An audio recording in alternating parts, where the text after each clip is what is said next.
All right, then we are live.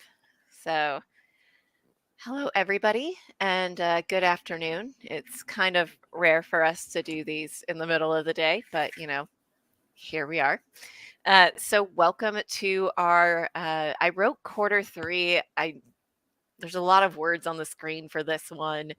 I think I'm adapting it to a different quarter. I don't know. I should just say I think it's quarter three is fair.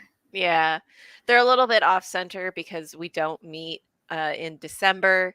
So they're off centered so that for our next book club, we will be meeting at the end of January. So it's 1 month off.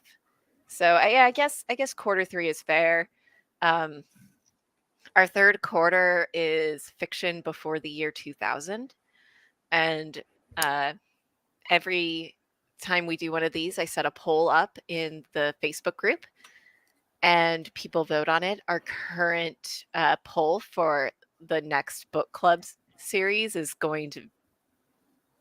I'll be announcing it on Wednesday, and the poll is up currently in the Facebook group. There we go. Um, the theme for the next quarter is going to be self help or creative process. So go ahead and look at the suggestions that are up there. I'll be polling that poll down either Monday night or Tuesday morning and then announcing the pick on Wednesday. But for this current book series, we read Kindred by Octavia E. Butler. And before we get into this discussion, just a few notes. Oops, that wasn't what I wanted to click. Um, uh, first of all, there will be spoilers on this call for the book Kindred. Just going to put that up front. If you haven't read the book, you're going to get spoiled for you. Sometimes people don't like that. Sometimes people don't mind. So just a fair Mhm. warning there. Also, oh, I didn't have the notes on here, probably because they notes didn't exist for this month.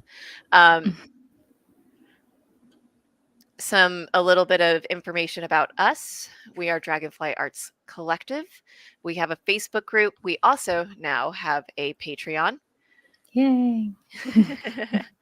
which you can find here. And right now, we don't actually have any perks, but we are looking to get some of those added on, and you can donate as little as $2 a month. Yeah, eventually there will be member perks, but for now, if you like us and you want to support what we do, it's a big help. So, Yeah, as of right now, all of our perks are free for our Facebook group. So mhm. definitely feel free to support us on Patreon. There will be things that are special for that coming in the future, but for right now, you can also just join us on the Facebook group if you'd prefer that. We also have two other clubs, unlike the book club, which meets every 3 months. The other two clubs are monthly. We actually just had those meetings a couple of days ago. One of them is a movie club, and the other one is a listening club where we listen to an album every month and discuss it. Like I said, those discussions have already happened for the month, but um, you can still comment on, you can always see them.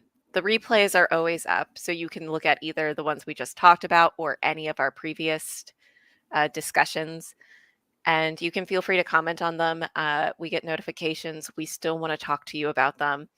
And if you're watching this live and want to be a part of the conversation, you can also comment on these and we will actually see those live and you can be a part of the discussion. Yeah, we actually feature user comments on our live discussions. So, you can feel free to participate that way. Otherwise, we love getting comments on our older picks from the past. Not only because that's great for algorithmic reasons, but also because we like talking about this stuff, as you can see. So, Yeah, I started these clubs because I like to force my friends to watch the same media that I do and then talk about it with me. So I am here more for the discussion than anything else, and I am always willing to talk about it. Um, but like I said, for the past 3 months, we've been reading Kindred by Octavia E. Butler. And so that's what we're going to discuss now. Have you ever read any books by Octavia E. Butler? mm-mm. Because I think this was new for both of us. Neither of us had read this before. Yeah, obviously I had heard of her before, but The Help and all that. But yeah, my focus in college was Victorian lit, so not a lot of modern was read. So Um, the only books by Octavia E. Butler I have read, I read a different series of hers, which is Parable of the Sower, and then it follows up with Parable of the Talents, and it was supposed to be a trilogy, but she never got around to writing the third one, but that's okay because they kind of feel like self-contained stories. But a lot of the same kind of themes, I guess. She does a lot of exploration of, uh, African Americans and just like racial inequalities, Kindred specifically. Uh, has ties to, antebellum South. It is about a African American author who buys a new house and finds essentially a portal that takes her back to the antebellum South. something like that. Yeah, it's like a connection to Oh, the plantation owners. yeah. Sorry, my mistake. I thought Octavia Butler wrote The Help. She did not. It Yeah, was Catherine Stockett. I was pretty sure, but I was like, oh, I have to go look that up. Yeah, I was Octavia like, Butler wait a does, second. yeah, Octavia Butler does more sci-fi. Mm, So, like, this is a time travel book where yep. our main character, um, whose name is escaping me because honestly, I read this like 2 months ago. It's a very Yeah. quick read. It Yeah, I reads finished it a almost, while ago, so yeah, it almost reads like it's a young adult, maybe like it's about of that reading level. It's very fast. Um, but the main character is has where was I going with this? I already forgot what I was going to say. Um, um, it's interesting because it takes place in the 70s. This book was released in 1969, might be 1979, something nine. Um, and so the characters, like the modern day in it, takes place in that time. And then when she goes back, it's like 1870. um, Dana. Her name is Dana. Dana. Um, it goes back and she has ties to a plantation owner's son. The first time she goes back, he's drowning in a river. So she only gets called to him when he's in times of trouble. And then later on, kind of pretty early in the book, you realize that that tie is because she is descended from him. And Yeah. all Uh, about, sh- yeah. yeah, she kind of becomes his guardian angel, where she'll be transported back to his time, which is, obviously very difficult for her because being a Black woman in the antebellum South was not Yeah. uh, a preferred, place to be. Um, and so, she gets called back to him when he is in a life-threatening situation so that she can like save him more or less. Yeah. And then she grows increasingly throughout the course of the book, um, like kind of just it becomes more of a moral conundrum because he is a slave owner's son and eventually becomes the slave owner himself. Um, yeah, it's got a lot of moral complexities. I really enjoyed the themes. It is a very easy read, so it's very accessible. My God, did you hear that? Yeah. I actually thought for a second it was on my end because I have my windows open and so my blinds are just like constantly hitting. I think it's because of the wind. Like it Yeah. tends to shut the doors more forcefully than you would intend. Yeah, we have that in our house as well where sometimes we can't like open the doors because of just the pressure. Hmm. That's been Anyway, inside. that's why I like to close the windows. Anyway, I'm not gonna get into my home issues at the moment. What was I saying? Oh, we were just talking about the moral conundrum of Uh-huh. do you save the slave owner's son? Yeah, it's an interesting kind It's of yeah, it's an interesting thing of like her realizing that she went back and just saving a child, and then like while he's a child, that is she feels responsible for him in like a mother-like way, to like them being almost on par with each other at some point. And her, like, she kind of gets to a point where she's just like, Look, I just have to keep him alive until my direct ancestor is born, and then whatever happens happens." Like, I yeah. feel like that's kind of where she ends up. Yeah. Yeah, it's kind of that an exploration of that time-honored question of would you save baby Hitler? Because the child hasn't done anything, you know? No. And actually, I think the most insane, so it seems like time passes different when she's back in time Mhm. versus when she's in the real time. So she'll disappear and be gone for like 2 years, and it will be like a minute and a half in her own time. Mhm. But I think the most interesting part of this was that she accidentally left her husband there, her white husband. Yeah. Yeah, and that is a whole interesting kind of relationship dynamic too, because being products of the 70s, and even the 70s isn't that, modern as far as like interracial relationships go as we know them now, but like back then as opposed to 1850, it's a big difference. Yeah. Um, so him being left in that time period alone as a white man has a lot of other kind of further complications that mess with their relationship in a kind of interesting way. So when he comes back, when she finally finds him again, and he's aged like 10 years, and for her it's been like half a day, or 5 years, I guess. Um, he is kind of in a weird place of having to do what he had to do to fit in that time and to survive, but still having moral quandaries about the things he was witness to, and the fact that he had a privilege that she did not.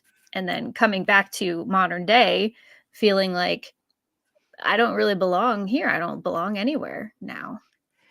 It does such a great job of going back and exploring history from the standpoint of, you know, this is something that's talked about a lot, especially now, especially in the past few years. Um, it's something that's come back around of how American history is taught, like Hmm. in schools and things like that. And even though this book was written and it was published in 1979, Octavia E. Butler has an amazing way of like talking about issues, and they just unfortunately are all still issues. And Um, it's all still very relatable, even though it was written like yeah, going on 50 years ago or 40 years ago, I guess. It's still very relevant to today. You could very easily put these characters in modern day and have the same exact story. yeah, but in today's day and age, it's very easy to look back at it just as history. And like from any point of standpoint, like even African Americans today, even though they do have like, this connection to it, and they're still feeling the oppression that was brought on by it, it still is very separate from you. You can understand what was Hmm. happening without like fully understanding what was happening. And I think that's one of like the brilliant things about using a character that's going back in time. Instead of Well, that and is she now yeah, has like that standpoint of being from the future. And also the right. fact that like the white plantation owner is her ancestor. She has a relation to him. Yeah. Yeah, But well, and Dana mentions that several times about how, like, the things that I read about in the books, like, nothing is even comparable to what I'm actually experiencing here. And, like, wow, that actually happened. Like, mhm, it happened just like this. And that's crazy. And she talks a lot as the protagonist about, like, how removed she feels even as those things are happening to her and the people around her. And, like, kind of like she's sleepwalking in a way, mhm. like, it's not really real, but actually it is real because I could die. Sorry, I Um, actually like like I said, I read this a couple of months ago, but I actually do have like little tabs in it. So I Mm. was going back to revisit what it is. Um,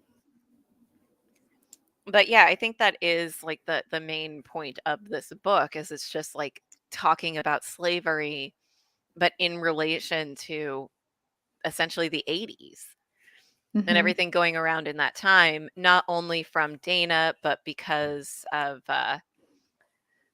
her husband who is white have getting back and having to spend time, and I think he had to spend 5 years in there to fully comprehend it in the same way that she does in, like, 2 months. Yeah. Yeah, well, and also because he as a white man is also removed from the occurrences that are happening in that time just by the nature of who he is. Yep. And so like him being there, it's his instinct to stand up for his wife and to talk back to the slave master and all that stuff, and that gets them into trouble because you can't do that even as a white man back then. Yeah, he has no idea how the relations she actually has to talk him down a lot of Yeah. times when he tries to defend her.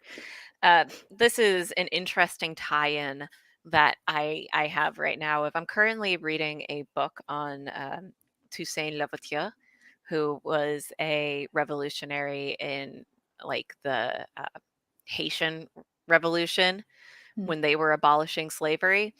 But like the start of the like there were people that were there that really wanted to abolish slavery and like ultimately came around and were just like it's like our time as like the African slaves were going to rise above everything.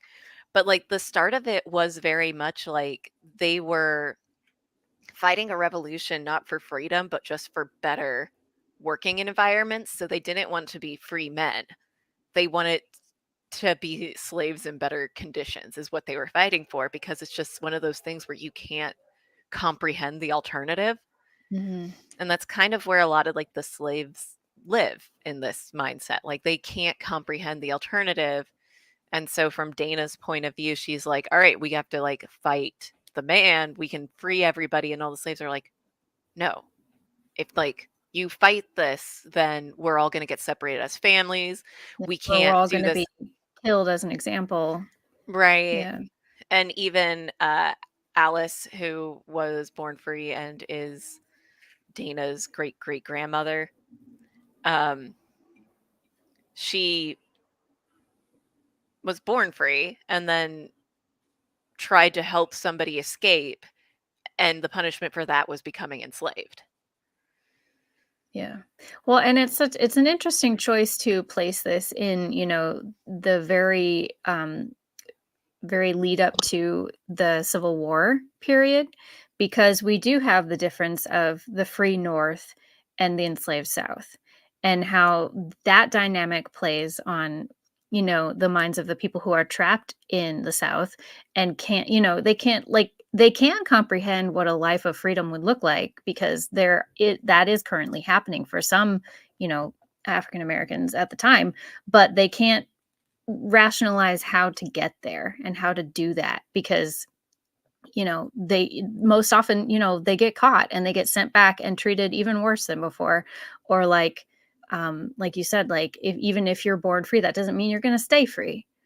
So Yeah, I this book does like a fantastic job about that. The other book by Octavia E. Butler, Parable of the Sower, which I think I recently gave you.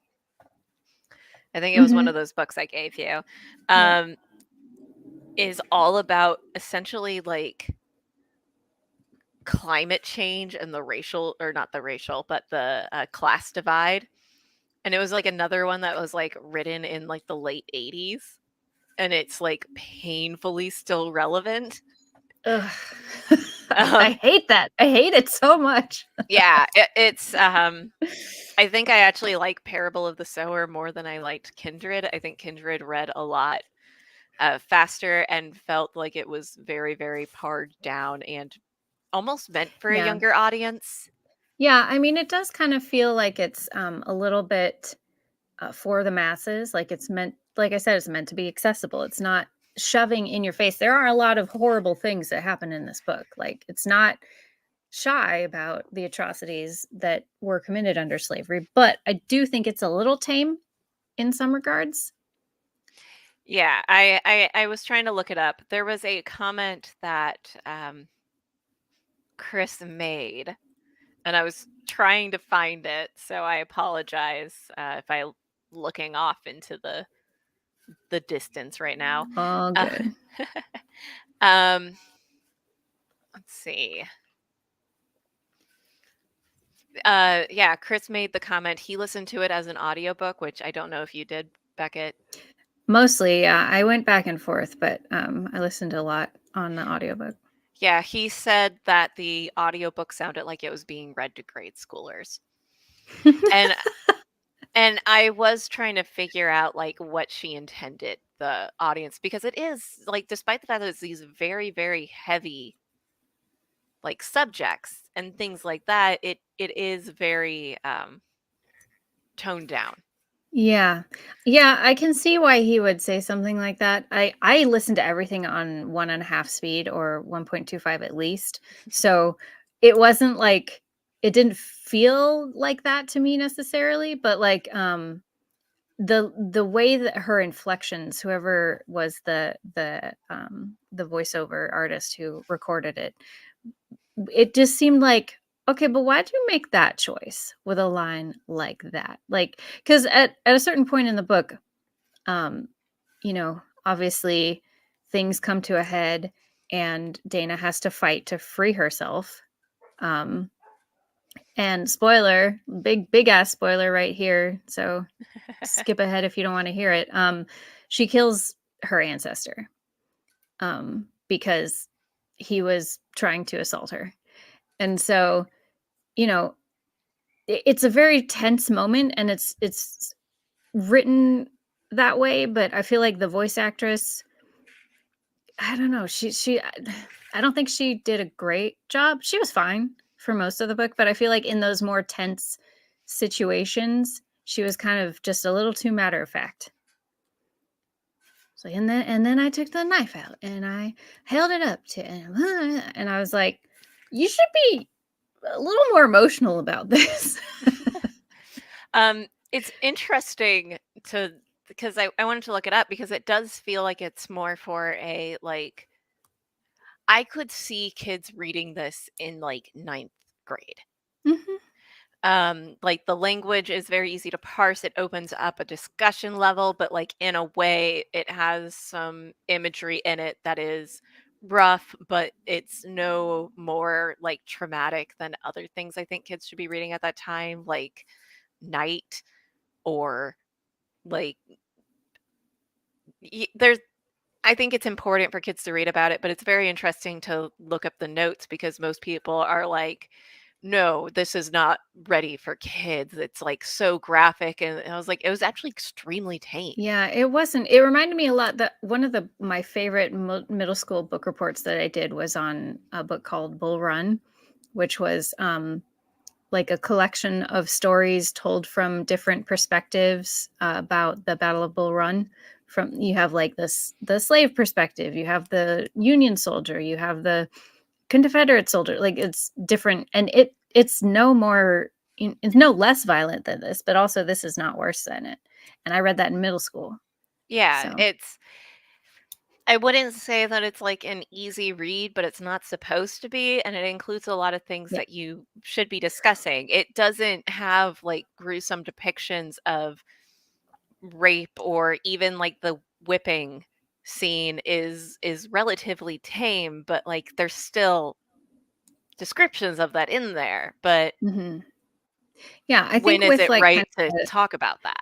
yeah, well, and I think with sort of like a metered approach to discussing these type of topics, it's absolutely appropriate reading for that age group. So I can see if she did intend it for that audience, because you could go into a lot more detail than she did. Yeah. Um, I actually think Parable of the Sower is more graphic in Hmm. a lot of its regards than this one. Not to keep bringing up the other book, but that's the only comparison I have between the two.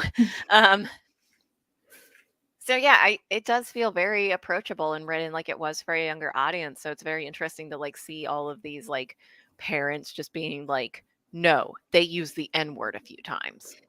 Parents are like on But another level these days. They don't want their kids reading anything. one of these, because I did put up, these are all of the covers that I could find that were kind of different. Um, some of them are for different languages, as you can see. um, but the one with the hands and the infinity chain, like handcuffs on it, that is actually a graphic novel, and I have not looked through it at Mm. all. But I do know that the graphic novel is rated 14 plus. So that might be like a good standpoint Mm-hmm. for it. There's also a TV show that lasted for one season and then got canceled because that's how TV shows go. I didn't watch it, but I think Beckett did. It's very good. They adapted it for the modern, so like she still goes back to 1850, blah, blah, blah. But they set the modern period in today, which works really well, and added a lot of elements that weren't present in the book. So I'm really disappointed that they're not going to continue with it because I want to know what happens because it's different. So it's like it could end up the same or it could not. I don't know.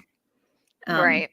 but one thing that I thought was notable, and I kept because I watched the show before we read this book, and there's a big theme in the Hulu show about her mother's disappearance in the 80s. So they placed her mom in like kind of the protagonist position in this book. And so they add an element of like that happened in the 80s and she disappeared and nobody knew why. Everyone thought she died and or ran away, I don't remember. And when Dana starts experiencing the time travel, she finds her mom in the past. So it actually ended up that the same thing was happening to both of them, except that her mom was never able to go back and forth. Like she just got stuck there. So Interesting. yeah. So I'd be interested to see where that storyline goes. And then I kept waiting to read about the mom because I was like, when's she going to meet her mom? But that wasn't in the book. Um, I was reading about some of like the what other people say are the themes of it. Um, and we've touched on a lot of them. It's a critique of American history and what's taught in school. I always thought it was interesting. So for those of you that don't know, I didn't go to school in the United States. I went to school in Ukraine. It was actually a international school system that was run by Canadians. And it has weirded me out that I have more knowledge of American history than, my husband who was born and raised in Ohio. Like, and it's Yeah. just it's bonkers to me that like I've talked to people and been like, why did I, as somebody who was not raised in the United States and not at a school system that was even American, know more about like slavery? And it's a weird criticism about like how American history is taught differently to American citizens, and also how there's just been like kind of this erasure of Yeah. that kind of history. And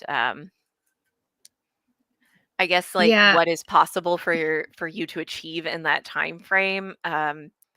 This isn't actually a spoiler because it's how the book starts, but Dana loses her arm. And it's just I such a I forgot that was the first. Yeah. yeah, it starts with that little cutscene so you stay interested, which I always think is a weird storytelling thing.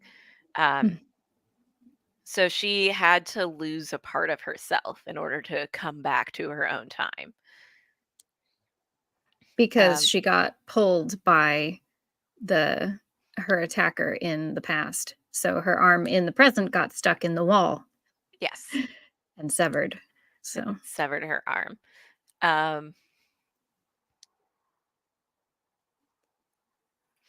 Yeah, so yeah. it's just like about the removal. Like nobody escaped from like slavery. None of the enslaved people escaped whole. Mm-hmm. And so as a result, like none of their their successors, Descendants. yes, are quite whole either. Mm-hmm. But because of the difference in just like knowledge and things like that, because especially with like the people who were enslaved, they also lost a lot of their history, which is why Mm-hmm. African culture and Black culture are so different. Yeah, a lot of their history, a lot of their family ties. Mhm. Yeah, I think that this book does a really good job of kind of exploring the theme of, you know, even though we are so far removed, being 100 some odd years in the future, um, it still takes it still takes its toll. And that's kind of Dana's experience throughout the book, where like she feels like she's not really there, but things do happen to her that have effects. Like she gets whipped, and she has to care to those wounds, and you know, different circumstances that are very that have a big effect on her life. And the first couple times she goes back in time, that doesn't really register to her. Mhm. She's like, oh, it's fun, it's like seeing history in action. Wow, it's so interesting. I mean, she knows obviously that it's also a major atrocity, so she's not like entirely oblivious, but there is still a disconnection until things start happening to her instead of just to people around her, and she's like, oh wait, this is actually very serious. She's also kind of like it's like dipping her toe in because she goes for like a couple like for like 10 minutes and then like a couple of days and then like a couple of Hmm. months and like each time is longer Yeah, instead yeah. of just being in tossed in entirely. in the series, they did an interesting subplot of nosy neighbors in the present who thought that and the husband character, they weren't actually married, they had just like kind of started dating, so it was like a modern, they actually had just hooked up right before all this started happening. um and so that complicates things because it's like, well, I don't really know you, like what, but they're stuck in the past together. But the nosy neighbors think that he's beating her because she keeps reappearing with injuries. Uh, That is something that they bring up in this book. Like that is the start of the book is like the police questioning her about whether Kevin Mm. forcefully beat her and cut off her arm, I guess. um but they just keep saying it was an accident because they can't explain what's going on. How would you explain? Yeah. Yeah. Um, They're not even sure if it's real from the beginning. right. Um, so it's a very interesting book, a very interesting way of telling it. Yeah. Um, Octavia E. I Butler. wish Sorry. Oh, I was just going to say sci-fi is always my favorite kind of genre because if you take like steps so far out of reality, you can look back on reality in a different way, which is why the time travel element of this is so important is because if it was just like a historical fiction that took place in the South, you wouldn't get to look at it the same way. Yeah. Well, you wouldn't see it from Dana's eyes in our modern perspective, Right. and kind of slowly rediscover what it meant to be an African American living in the antebellum South at that time with her. Right. So, So it's very interesting like that you have to have that element in order to tell the story properly. mhm. Yeah, I'm really disappointed that the Hulu show is not going to continue, um, for several reasons. I had a point to saying that, and now I don't remember what it was. It Um, it's just a very unfortunate thing with the way that TV goes now. It doesn't have anything to Yeah. do with how good the show is. It just is. If it's not an immense hit immediately, they just wipe the board. Like It's so it's stupid. unfortunate. But anyway, one thing that did throw me off about, because I did listen to a lot of this book as an audiobook, and just the sheer amount of times the N-word is said, and like hearing that aloud in my ears, at first it was super jarring, because that is not language that I am around often. And in our day and age, it's not something that you say in passing. Like, it has a very specific connotation. And so when I first put the audiobook on and just hearing that over and over, I was like, ah, my Specifically for pearls. specifically for us as white people. Yeah. It has a very different connotation if we say it versus if somebody who's African American says it. Well, and in the context of this book, it's not a reclaiming kind of No, affection term. It's definitely used in the way that it was originally intended. uh, I I've always, because I've worked on like a couple of like historical TV shows, and it's always really weird to hear it said. Like, especially just in that context, you're just like, oh, this feels wrong. Yeah. Yeah, well, and having the historical context of what it means, like it's specifically a word meant to dehumanize and to, you know, see them as to justify what's being done to these people, to see them as less than human. And yeah, so I mean, I and you see in the book a couple of times when the the um the son, I forget his name, the kid that she keeps going back in time to save. Rufus. Rufus, yes. um he doesn't understand, like, why that word. No, that's just what you are. Like, why Mhm. why is it a big deal? And yeah, that's how it was back then, and it's just kind of, we're not there anymore. Very obviously. Um, Outside of the graphic novel, which was released in 2017, there's also an audio play that Hmm. was released in 2001, which I See, think that is would be interesting. interest yeah, I would like to hear that, because like I said, I don't think that the reader did it justice in her recording of the book. Mostly because I could never take Rufus seriously, or the his father, Mr. Wallace, Walker, Um, whatever, Mars Tom. That's all I Tom remember. something. I don't Um, know. I just remember everybody calling him Mars Tom. oh yeah, but the I could never take Waylon. either of them. Waylon, that's right. I knew it was something. Um, the I could never take either of them seriously, even when they were being like super cruel slave masters, Mhm. because it was this woman's voice, and she would put on like oh, well, you don't understand. And I'm like, you sound like a child. Like, what? Um, Honestly, as somebody who did not listen to any of it and read the entire thing, I still had a problem taking Rufus seriously. Even when he got older, I had a hard time removing him from the image of him as a child. Yeah, well, I think that And was I purposeful. and I think that's exactly how it should be played out, is like he's Yeah. saying very serious things. He repeatedly rapes women, and you're still just like, Mhm. this dude. Oh, this child.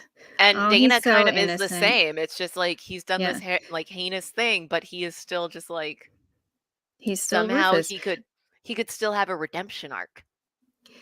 Yeah, and it kind of leads you to believe that that is a possibility, until finally, he wants, spoiler alert again, he wants to rape Dana, and that's what ends up getting him killed. I But think Dana also saw him as being able to have a redemption arc until that yeah, time, and even yeah, until going back through the portal. Yeah. She was still like, no, you can do something. You could change it. And then she has to go back through. And what she lost in that was her sense of identity and her arm. Right. Yeah, because she was trying to like as she was helping to raise him, because she knows him from the time when he's like a 4-year-old kid until he becomes a full adult. Um, so she sees herself as like an influence in his life in trying to lead him down a better path, at least better than his father. But slave master's gonna slave master, and he ends up becoming just as bad as his father was. And she's, I think, kidding herself a little bit, thinking that she can change that. But I understand where she's coming from. If I can have a positive impact on this time period and maybe change something for the better, I would do the same. But it's a little bit of a fool's errand. Yeah, she can't actually change history. No, or him. Or him. And that's like the only way that she could help all the slaves is if she made him a better slave owner, which is Yeah. weird. Like that is in the end what the best outcome could possibly be. Yeah. Um Overall, did you enjoy the book? I did. Yeah. Yeah, I really did. I mean, it was it's poignant but easy to read, easy to digest. I feel like it had enough going that it kept me interested, that I wanted to continue. Um, without being super gimmicky. Like one thing I hate, one kind of like common literary trope that authors use to kind of keep you reading is the cliffhanger at the end of every chapter. I Yeah. hate that. I hate it so much. Um, Dan Brown is the biggest perpetrator of that, and I hate it. But this wasn't that. Like, there were a couple times where a chapter ended on a note where I was like, it was a surprise and a little bit of a cliffhanger into the next chapter, but it wasn't every time. So Uh, it kept me interested without feeling gimmicky. every chapter is every single time she goes back. So you'll have a chapter where she's in her time frame, and then the next chapter she'll be Mm, back at the plantation. And so it's really whether she has to process what she has just happened or whether she left it with something undone, yeah, if like I remember Kevin. correctly. Oh, I remember what I was going to say about the show.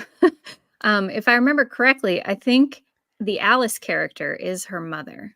Mm, And she's kind of an interesting character because she uh, lives like because she didn't come in just like Dana didn't with like an owner or anything. She doesn't have any papers. She's kind of her own agent. She lives outside of the plantation as like a free woman okay. and is resistant to helping anyone escape because she doesn't want to get caught.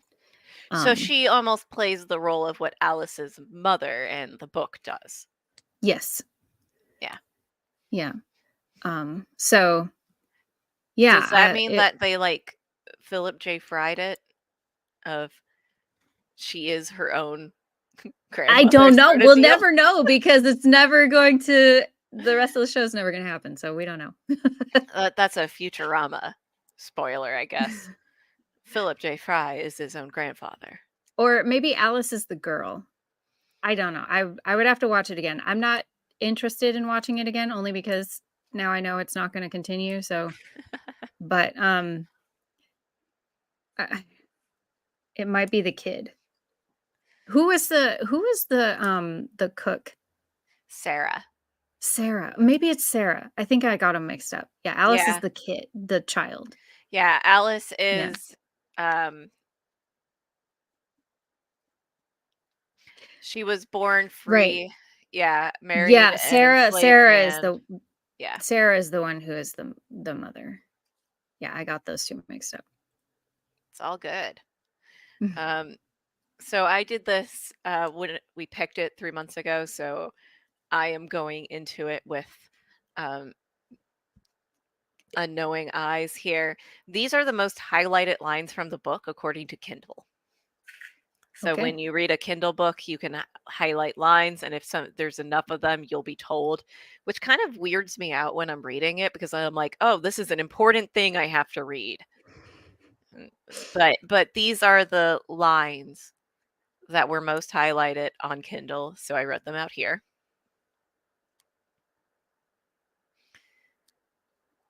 Yeah. Sorry, I'm not going to read them out loud just because. Yeah. I mean, it makes sense. They're very astute Yeah, observations. except for the last one, which is just the plot point. Yeah. Why Almost, highlight that? Okay. I That's mean, literally the device of the book. well, we can also like talk about it about why that is. So when the white plantation owner who had it been any other way would not be, or had Alice had it any other way, would not be a direct relation of Dana. When he is scared of dying, Dana has to go help him. And the only way that Dana can escape him is essentially by her body thinking that she's about to die. Mm-hmm. So I think that's pretty on point for Yeah. the parallels of. Yeah.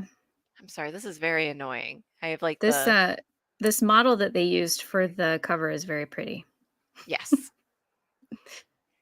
Um but yeah, I mean, I think it's the first two highlighted lines are, yeah, it's true. And that's kind of what you see happening with Dana as she spends more time in the past, where like, she learns to live in a slave plantation, you know, Yeah. and survive. And to do that, she kind of has to make some concessions on her own values and um knowing the how wrong it is that she's putting up with the things that she is. Also, she's doing something extremely dangerous throughout the entire book. I opened it to one of the marks that I made. Um, Dana's an author. That is her job. I think there's actually like something to be said for the fact that like she started being called back when they bought a house, but the house was bought because her husband was able to publish a book. Despite the fact that she's also been sending things out, she's only gotten like stories published in like magazines and like literature digests and things like that. So it's interesting to me that like she starts getting pulled back into her past when her white husband is able to provide for her for a house. Mm-hmm. um, but she's teaching all of the slaves. She's teaching the children how to read. She's Yeah. giving them an education and a Well, big point. even yeah, I mean, even just the first time that she's there and for an extended period of time, and she's reading to Rufus, that is dangerous in and of itself. Yeah. Um, a lot of they go into the description about like the medicine at the time and how she's trying to use her knowledge of first aid to help people in general, and it's one of the things that eventually kind of catches up to her of there's a very distinct line of like you can't educate slaves because then they'll become dissatisfied with slavery. And back to what I was saying with the Haitian Revolution of like the slaves weren't fighting for their freedom. They were fighting for better working conditions because they couldn't comprehend it because it wasn't something that they thought about. And one of the things that they really tried to do was just keep papers away from slaves because if they find out that that's a thing that could happen. Um, Yeah. Yeah, I mean, it's oh, am I still here? My screen is frozen. oh, I can still hear you. Oh, okay. It's definitely a tool of the oppressor. Mhm. People in control don't want an educated population to oppress because then that becomes more difficult to do. And that still remains today. I Very mean, much. even just in the fact that people don't want their kids reading this because they don't think it's appropriate for children of any age, despite the fact that like the earliest age I heard suggested was somebody said that they read it the first time when they were 12 and they said they were able to handle it. It seems like it's usually like ninth grade at the earliest, which is like 14. Yeah, that's fine. Like I said, I Like, read that book about the Civil War in middle school. Like, yeah. I mean, we had to a certain extent American Girl doll books, which were all yeah, very easy to read, but were all about yeah, traumatic things. Addie. And all of their life stories were all of the ways that their family and friends died.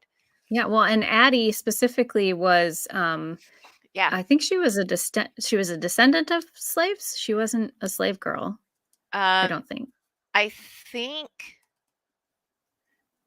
she was free by the time her stories were told, but I think she might have been born into Mm. slavery. Yeah, I do remember reading the Addie books and really, really liking them. But Okay, so I have lied to you. At the start of her book series, she is enslaved. oh, oh, Um, I and that didn't. she, I so mean, it's been a long time since I've read those. So, in the first book, she escapes to the north with her wow, mother. yeah, yeah. That's. I mean, it's heavy, but it's our history. Like, you can't just turn a blind eye to it. Right. And Um, it's so weird how I don't know, like because people like I look at like the banned books and it's very weird the it choices. is. It's so. But Yeah. There's definitely an agenda being played. We're um not going to talk too much about that, but yeah, it's more of like a because I'm of the age now where a lot of my friends have started having kids. And I think mhm. it's just about that's your little baby. You don't want to traumatize them. I But think I there's mean, more at play than that. But which is actually kind of a point of this book. I mean, that is the entire point that Dana was in at the start of she didn't quite comprehend what things were mhm. like because she never had to learn Yeah, any it of it was in that never a way. firsthand experience. Yeah. Right. I mean, I think it's telling, and not just the way that we teach slavery or African American history, but like just the way that the controlling American class has kind of whitewashed all of our history, from the way that what we did to the natives to, I mean, growing up, I grew up in Los Angeles as a Mexican American, and I did not learn about what the Mexican American War really was until I was in college. Like, Yeah. it was mentioned in passing. Oh yeah, and we fought a war with Mexico and and took control of the southwestern territories. And that was basically it. And then once I got into college, I had to take an elective Mexican American history class to even learn about, oh no, it was basically like, we just stampeded across the Southwest and took the land and slaughtered all of the people we found there. Okay. It- there's so much history that it's really hard to like take pieces of it. My dad was a historian, Yeah. so I think I Wha definitely got a little bit and more of it's it, but we're kind of seeing that in real time with the conflicts going on in Ukraine and Gaza, with like, once I mean, we've always known the victors get to write the history. And it's like, if an indigenous group has the audacity to fight back, then it's a war. Then we can call it a war, even if we are the aggressors. there's a lot of strange things that have been named very, very specific things throughout history that don't make sense to me. Yeah. But the best that we can do is continue to try to educate ourselves about certain parts of history. I don't expect everybody to know every single history of anything that's ever happened in the world. I've spent Yeah. my entire life having to study Holodomor, which is the essential genocide of the Ukrainian people. Mm. But I don't really expect anybody to know about that. I know nothing about the history of Palestinian Israeli conflict, but slavery feels like such a large part of history that it's weird Yeah. I to. mean, it did go on for almost 500 years.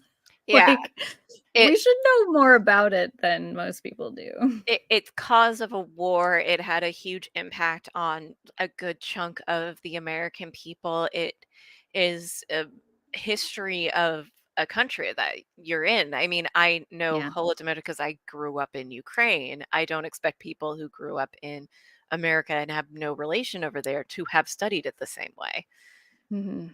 But it is in at least the United States, you should be learning about slavery. And as we go Yeah. on, we should be trying to make it a more accurate And I'm history. not trying to say that any of the conflicts that are going on right now are simple and that there are simple answers or simple black and white good and bad. Like that's never the case in any of these kinds of issues except when it comes to slavery and you're literally treating human beings like they are workhorses. Like that's pretty clear.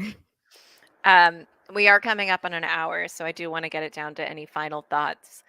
Um, and I would like to suggest other books by Octavia Butler because I think she's fantastic. Like I said, she does a fantastic job of telling very important stories about very, very serious issues in a concise and very discussable way. So, Kindred being all about slavery, and then Parable of the Sower and Parable of the Talents, which is a lot about classism and just global warming in general. And she has a lot of other science fiction series that I haven't read, but they all have like very strong female protagonists. And she was a smart lady and knew how to Mhm. tell a story in a way that was incredibly smart and incredibly digestible. Yeah. So, Yeah, and I would also highly very suggest talking. poignant. Yeah. Um, This is really weird because for the last 5 or so minutes, my screen has not moved. So yeah. it feels like I'm talking to no one.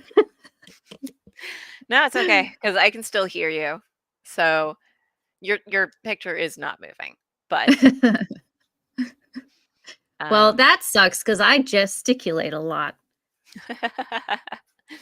um, so yeah, definitely, I would highly recommend Octavia Butler. I think a lot of her books are appropriate for older teens, 15 up, probably for the vast majority of her books.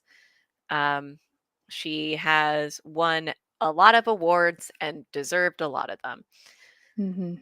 Um, and I think I will leave it there. Do you have any other thoughts? The only last thing that I wanted to bring up is and, obviously we're discussing the book, not the Hulu show. Um, but Uh, the first time she meets Rufus in that series is actually when he's a baby after, Sarah, who we find out later is her mother, has turned him over to try and suffocate him as a child. Huh. And she finds him in that situation, and she picks him up and saves his life, which I'd be interested to kind of explore more about, And the series just kind of barely ended with the first season on a discussion between Sarah and her about that instance. So, Uh, so a lot of like untold stories or yeah, a open. lot of open-ended questions. Yep. Yes, that was what I was Yep. looking for. So thank you for. um, all right. Well, thank you so much for reading this book with me Absolutely. It and was it was a lot of fun to read. talking about it. And like I said, I did give you one of her other books, so read it and let me know. I shall. All right, guys. Well, like we said at the beginning, you will be getting a new book club pick in the not too distant future. If you would like to cast your vote on what book that should be, you can head over to the Facebook group and do that for as long as the poll is open. That's our link. We also have a Patreon. If you like what we do here, go ahead and support us. And eventually there will be perks. So look forward to that. Yeah, the poll will be taken down either tomorrow night or Thursday morning. I will send out a notice for it to all of our Facebook members, so they will get an update about that, a reminder. But yeah, I'm looking forward to discussing some more things with you guys in the future. So Yep. we'll let you know what the new picks are on the 1st. All right. Take care. All right. Bye. Bye.